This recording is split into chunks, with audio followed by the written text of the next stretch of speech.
My channel Panchphoron and my cooking blog. শুভ সকালে শুভেচ্ছা জানিয়ে শুরু করছে আজকের রান্নাবান্না। আমি এখন পাট শাক শেয়ার করছি আপনাদের সঙ্গে। পাট শাকে ফোড়নে দিয়েছি শুকনো লঙ্কা আর জিরে।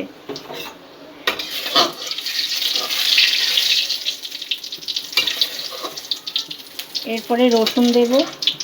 আপনারা কি ফোড়ন দেন পাট শাকে অবশ্যই একটু জানালে খুশি হব। রসুন দেব। রসুনটা একটু লাল লাল হওয়া পর্যন্ত ভাজবো। গোটা গোটা বড় বড় রসুন দিয়েছি, খুব ভালো লাগে গোটা গোটা বড় রসুন।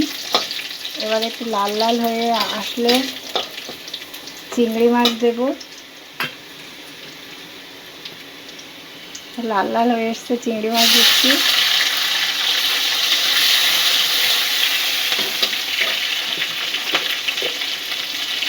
লবণ স্বাদ অনুযায়ী লবণ দিলাম।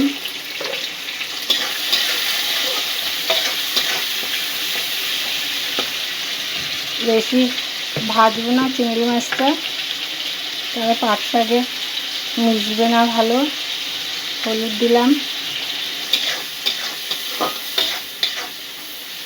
চিংড়ি মাছটা ফ্রাই হয়ে গেছে প্রায়। এবার পাট শাক দেবো। পাট শাকটাকে কেটে নিয়েছি ছোট ছোট করে।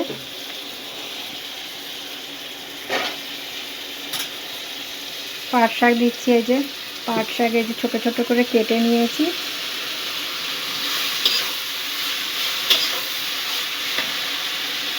এবার ঢাকা দেব। যদি একটু ঝোল রাখতে চান, ঝোল খেতে পছন্দ করেন ঝোল রাখবেন, নাহলে একটু শুকনো মাখা মাখা হলেই ব্যাস, নামিয়ে নিলেই পাট শাক রেডি। কেউ যদি মিষ্টি খেতে চান মিষ্টি দিতে পারেন, কিন্তু পাট শাক মিষ্টি তো, পাট শাকে মিষ্টি না দিলেও হয়। এইভাবে নেড়ে নেড়ে কমিয়ে ঢাকা দিয়ে দিচ্ছি। তাহলে আমার পাট শাক রেডি। একটু ঝোল ঝোল একটু রেখেছি, খেতে ভালো লাগে। পাট শাকের অনেক রেসিপি হয়, একদম ফাইনলি চপড করে ঝুরু ঝুরু করে ভাজে ডাল দিয়ে। পাট শাক খুব ভালো লাগে, পাট শাকের বড়াও খুব ভালো লাগে। একটা ঠান্ডা খুব ভালো শাক, সবাই বাড়িতে খাবেন। ভালো থাকবেন, সুস্থ থাকবেন। সবাইকে নমস্কার জানিয়ে ভিডিওটি এখানে শেষ করলাম। নমস্কার।